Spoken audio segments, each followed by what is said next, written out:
Le vamos a dar la bienvenida a nuestro querido Félix Manuel Lora, quien es el profe, docente universitario en el área de cine y sobre todo un crítico de cine, una gente que sabe lo que es estar frente a las pantallas. Equivale a cine. Eso, buenos días, ¿cómo estás? Muy buenos días. Esto es como entrar a la casa de unos amigos. Bueno, Félix, bienvenido de verdad. No tan Gracias. diferente del año cero, ¿te acuerdas? Ay. Pero sí. Félix ha desarrollado una carrera bastante intensa en la parte del cine, y desde la crítica, también. Pero también sobre de la parte de la formación. Claro. Que me gusta mucho eso. Y hoy vamos a hablar sobre el cine en República Dominicana. Pero, mitos y realidades.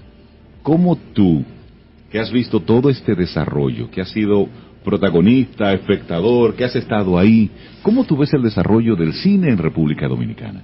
Bueno, nosotros tenemos, aunque no podemos creernos, nosotros tenemos más de 90 años haciendo cine. 90 años, claro. Félix. Sí. Porque la primera experiencia que tuvimos nosotros en República Dominicana con relación al cine fue en el 1923. Con La Virgen de la Altagracia, que fue un corto realizado por Francisco Palau. Y en el 24, la primera comedia, que es Las Emboscadas de Cupido. Estamos hablando que fue en la época de la intervención norteamericana. Sí. Y eso, ¿está ese documento? ¿Está ahí? Sí, hay documentación.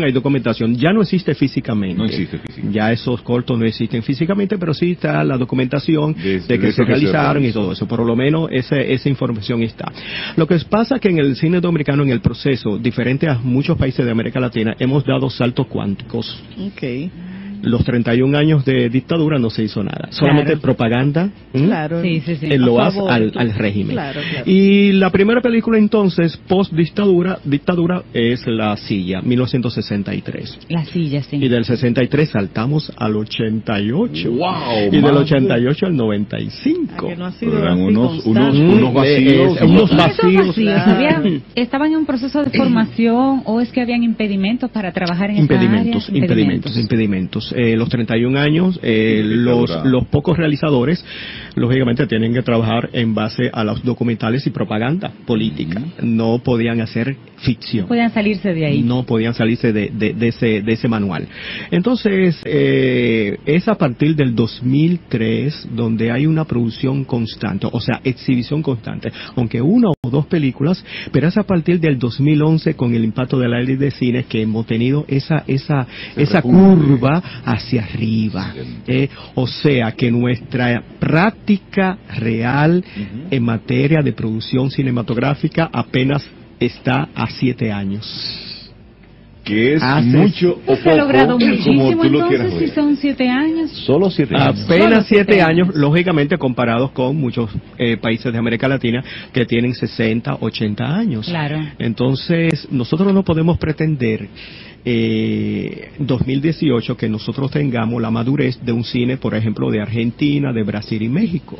No podemos, porque todos los procesos son iguales para todos los países. Lo la que pasa curva, la curva es y hay igual cosas que para todos los países. Cosas que la da el tiempo. Hay un proceso de formación, hay un tiempo de madurez, pero también hay un proceso de educación de la misma audiencia, de convencer a la audiencia de que lo que se está haciendo aquí es bueno y hay que apoyarlo, y se apoya yendo al cine. Es decir, es una curva y es algo muy intenso lo que debe suceder en todos los ámbitos. Fíjate, Rey, tú dijiste algo interesante, que es el público. El público también es parte del proceso del desarrollo del cine. Porque si no tenemos un público educado, la calidad del cine dominicano no va a poder avanzar. Entonces, hay lo que se llama dos tendencias dentro de las políticas que apoyan a la propia ley de cine, que es la formación de nuevos públicos y la formación de nuevos realizadores.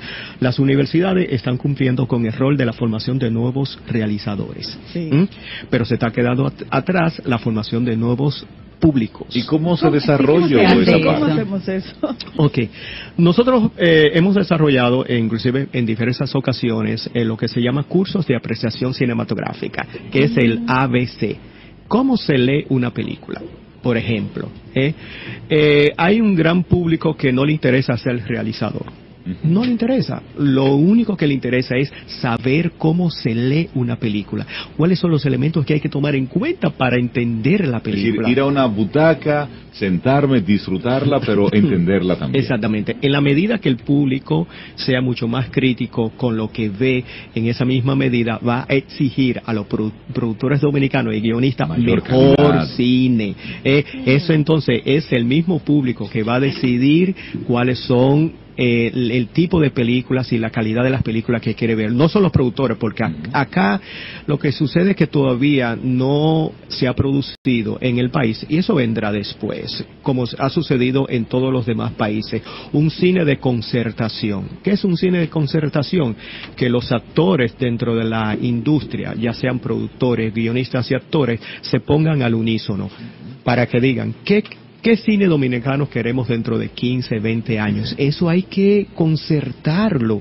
Entonces hay una dispersión en cuanto a las ideas. Has dicho algo sumamente poderoso ahí. Como industria hay que trazar una línea, hay que trazar un camino. Por ejemplo, en México en una ocasión la parte comedia, ¿y qué tipo de comedia? Era la norma de toda una industria en su momento. Claro. Luego el cine independiente tuvo un alto contenido social, también tuvo una temporada muy profunda y ha ido evolucionando. Lo mismo en Argentina, por ejemplo, donde tú tienes unas comedias con un humor muy negro, pero muy inteligentes, pero luego también tienes unas películas con un alto contenido social y una crítica social. Sí, nosotros Sobeida sabe que estamos en INTEC dando historia del cine latinoamericano. Y los jóvenes se han podido dar cuenta con el proceso que en América Latina todos los procesos han sido iguales. Y han tocado los mismos temas. Han tocado la dictadura, han tocado la corrupción institucional, que también nosotros lo hemos tocado. Bien y mal, pero lo hemos tocado. Y ahí los estudiantes se dan cuenta de que todo el panorama en América Latina, y siempre yo les digo que hagan un ejercicio, cada película que ponemos sobre algún país latinoamericano siempre lo relacionen con la realidad de República Dominicana, porque eso no va a servir de comparación. ¿Qué es lo que ha hecho Argentina? ¿Qué es lo que ha hecho México? ¿Qué es lo que ha hecho Chile? ¿Y qué es lo que estamos haciendo nosotros actualmente? Entonces, se dan cuenta que las distancias son muy amplias en cuanto a la conceptualización, en cuanto al correcto uso del lenguaje cinematográfico, y se dan cuenta de eso. Entonces, eso es bueno el ejercicio para que saber cuáles son las barreras, los obstáculos que ellos van a tener que vencer para hacer un cine dominicano más competitivo. Y aquí tenemos varias carreras en simultáneo. Por un lado está esa formación de ese técnico, de ese profesional, que es el que de manera física realiza la producción. Junto están los actores y todo el personal técnico. Eso es un grupo. Pero junto a esto hay una industria, hay un financiamiento, hay una ley de cine que va en paralelo a esto. Entonces, ahí me gustaría conocer de tu parte qué tan conectado con la realidad es lo que estamos viendo en pantalla versus lo que está sucediendo con la ley de cine. El objetivo principal de la ley de cine fue la producción, aumentar la producción cinematográfica, no necesariamente la calidad. Que aumente la producción. Hacer más películas. Entonces, en este proceso que estamos haciendo, es que se ha dinamizado el área audiovisual en República Dominicana en materia de negocios.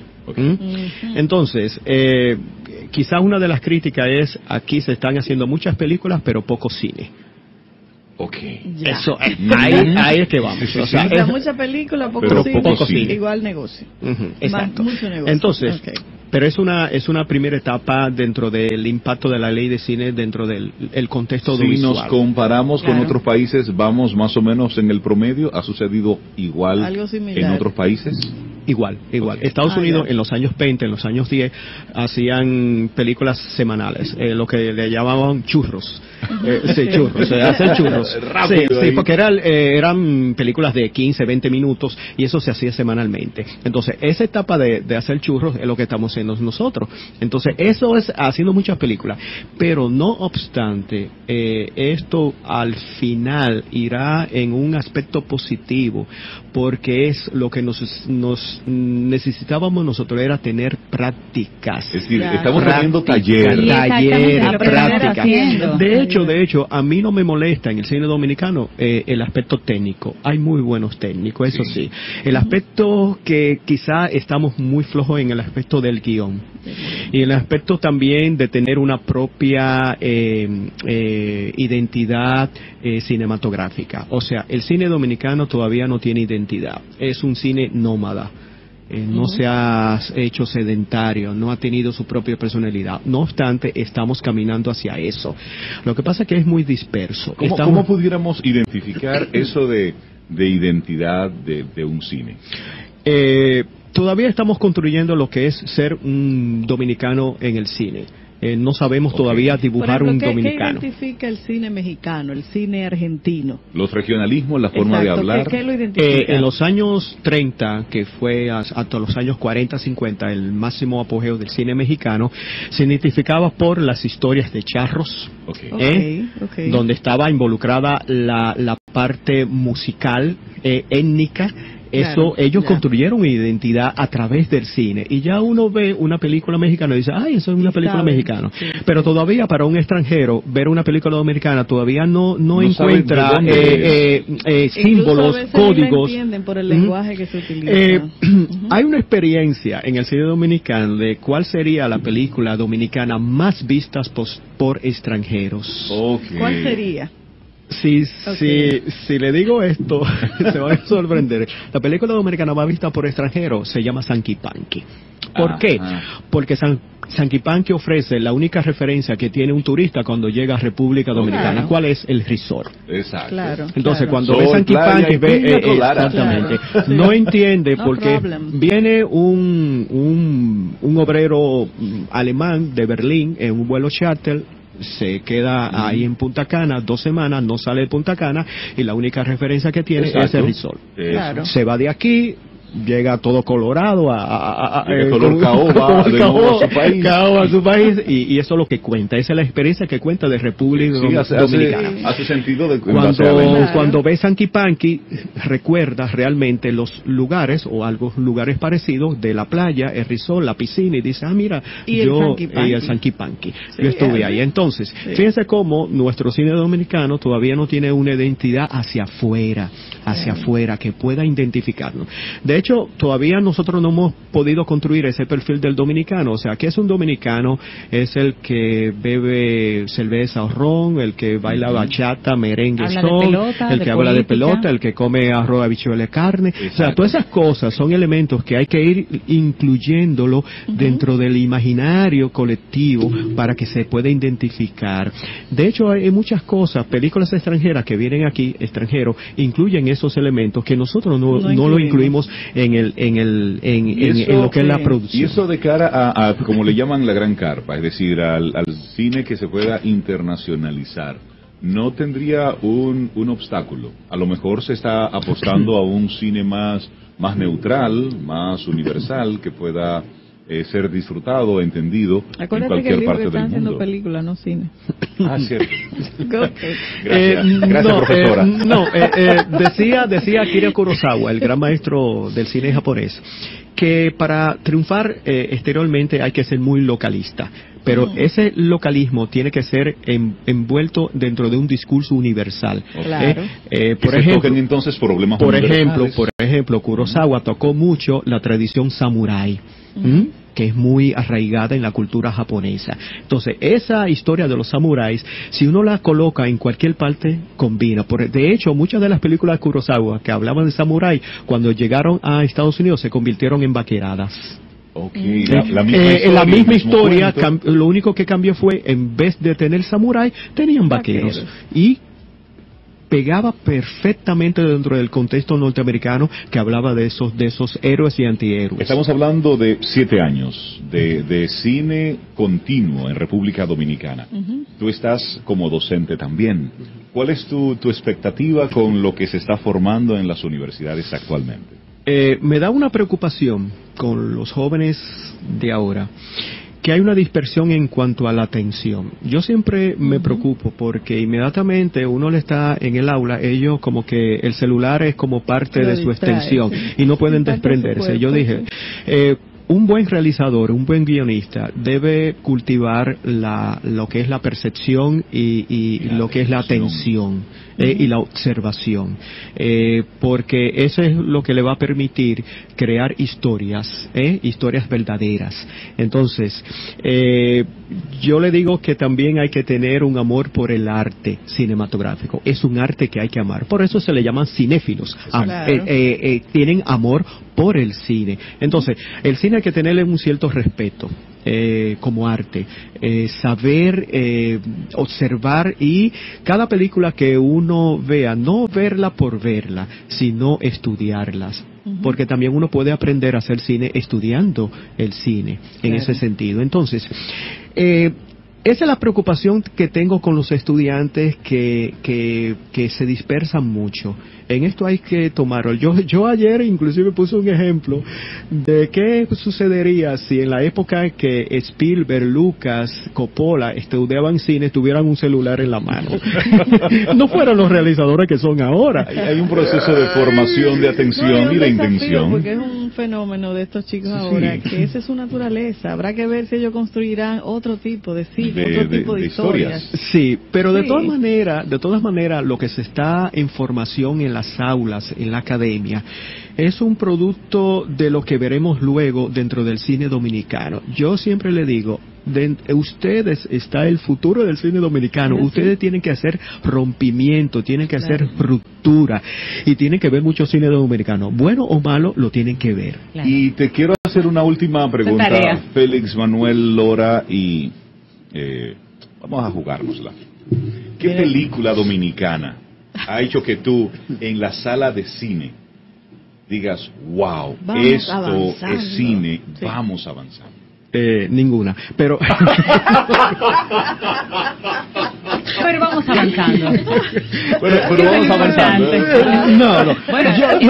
Realmente el filtro por el que puede pasarlo José Manuel no es el tuyo o el mío, que sí vemos el avance. De todas maneras tengo mis favoritas en el cine dominicano. Lógico, ahí está Un pasaje de ida.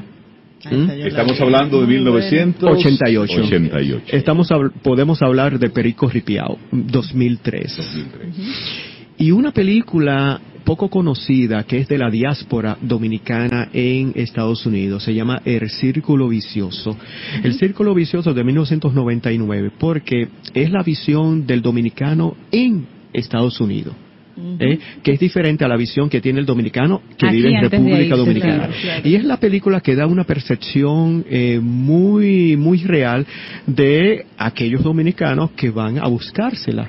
Claro. Y es también dentro de lo que es el círculo de las drogas y todo eso, que es una realidad que se vivió en los años 90 principalmente. Y esa película yo creo que es la más representativa de esa visión del dominicano de la diáspora. Félix Manuel Lora, un privilegio tenerte con nosotros, tocando este tema con la responsabilidad y el conocimiento con el que tú haces. Y luego te vamos a seguir invitando a Camino Sol, porque a mí se este es un tema que la puedo lanzar ahí para comprometernos y comprometerlo. Él dice que se necesita formar a las personas que vamos al cine. Pudiera ser un espacio. Bueno, vamos a formar a la audiencia. Claro. Sí, un segmento con Félix aprendiendo cine. Bueno, Félix, ahí está la propuesta. Patín habla de otra parte de cine y con Félix. Claro, Omar Patín, que tiene mucho conocimiento y ya de eso mucho cinematográfica. Bueno, pues ahí está la propuesta, Félix. Ya estaremos conversando. Mira la cara. Para la propuesta y para la temporada 2019, la séptima temporada. Félix Manuel Lora, muchísimas gracias. Gracias a usted.